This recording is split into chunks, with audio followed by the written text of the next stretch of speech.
तो और भी दुर्बल है। हमें संजीवनी मंत्र से बचाइए प्रभु, हमारी सहायता कीजिए। संजीवनी मंत्र का केवल एक उत्तर है, अमृत। अमृत? अमृत? अमृत वो है जो पीने वाले को अमर बना देता है, मृत्यु उसे छू नहीं सकती। परंतु हे लक्ष्मी नारायण, अमृत हमें कहां मिलेगा, कैसे मिलेगा? देवेंद्र, अमृत आपको समुद्र से मिलेगा, सागर का मंथन करने से मिलेगा। अमृत?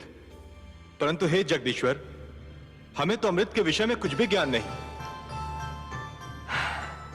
हे देवराज, जिस प्रकार दूध के भीतर माखन छिपा तो होता है, परंतु वो मिलता तभी है जब दूध को मथा जाता है, उसी प्रकार समुद्र के भीतर अनेक पदार्थ छिपे हैं, अनमोल रत्न छिपे हैं। उन्हें केवल मंथन के द्वारा ही निकाला जा सकता है। अमृत उनमें सबसे अनमोल है। सत्य तो यह है देवगण कि मंथन मथने और खंगालने की उस क्रिया का नाम है जिसके द्वारा स्वयं के भीतरी गुणों और अवगुणों की खोज की जाती है। मानव यह मंथन प्रतिदिन करता है। वो प्रतिदिन स्वयं को मथता है, खंगालता है और स्वयं के भीतरी गुणों और अवगुणों को बाहर निकालता है।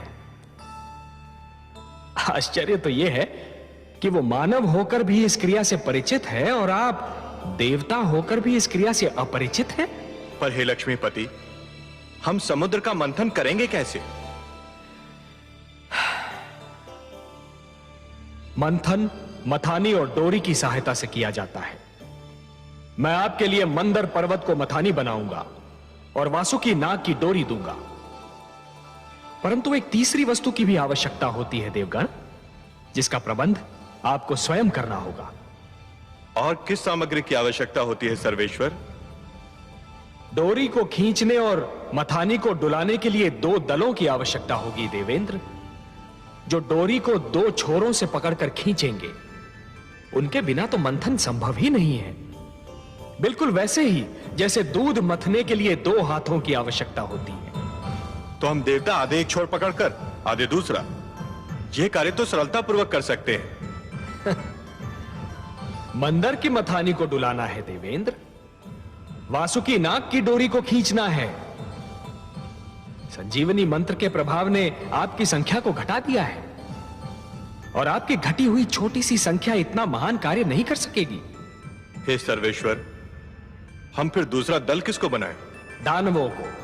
दानवों को? हां, दानवों को। यदि दानव आपका साथ दें तो समुद्र मंथन संभव है, और समुद्र मंथन होगा तभी संजीवनी का उत्तर भी प्राप्त होगा। हे परमेश्वर, यह तो एक असंभव अभियान होगा। सर्वप्रथम तो दानव हमारी बात सुनेंगे ही नहीं, और यदि सुन भी लें तो मानेंगे नहीं। हे कृपा निधान, दानवों को तो अमृत की आवश्यकता भी नहीं, जिसके लिए वो हमसे सहयोग करें। उनके गुरु के पास तो संजीवनी मंत्र की शक्ति है, उन्हें तो यूं भी मृत्यु से मुक्ति मिल चुकी है। हे दीनदयाल, यदि दानव मान भी गए तो दैत्य गुरु शुक्राचार्य उन्हें कभी हमसे सहयोग की अनुमति नहीं देंगे।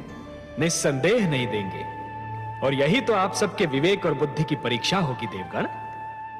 आपको दैत्य गुरु शुक्राचार्य को भी अपने तर्क से संतुष्ट करना होगा। पर हे देवेश्वर, उनके आगे हम क्या तर्क रखेंगे? देवेंद्र, आप दैत्य गुरु शुक्राचार्य को यह समझाएंगे कि संजीवनी मंत्र मृत्यु का मात्र क्षणिक उपचार है। संजीवनी जीवन की एक ऐसी कुंजी है जो खो भी सकती है, जो टूट भी सकती है, परंतु अमृत मृत्यु का स्थायी उपचार है। अमृत पान करने वाला मृत्यु पर सदा के लिए विजय प्राप्त कर लेता है।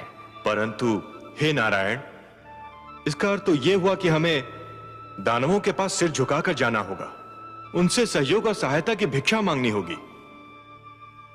क्या यह समस्त देवलोक का अपमान नहीं होगा? क्या अपमान में अब भी कोई कमी रह गई है देवराज? शब्दों के जाल में मत उलझिए देवेंद्र, शब्दों के जाल में मत उलझिए। आंधी आए तो आंखें फाड़कर पथ पर आगे बढ़ते रहना कोई बुद्धिमत्ता नहीं है। ऐसे में बुद्धिमत्ता तो वो है कि नेत्र मूंद कर बैठा जाए और आंधी के निकल जाने की प्रतीक्षा की जाए। शस्त्रधारी शत्रु से निहत्थे लड़ना यह कोई वीरता नहीं है देवगण, यह तो आत्महत्या है। ऐसे में वीरता तो यह है कि शत्रु को शांत रखा जाए, यदि आवश्यकता पड़े तो उसकी प्रशंसा भी की जाए और उससे लड़ने के लिए शक्ति जुटाई जाए। शत्रु से सहयोग और सहायता लेना भी रणनीति का अंश है देवेंद्र। एक प्रश्न अभी रह गया सर्वेश्वर। वो भी पूछ लीजिए।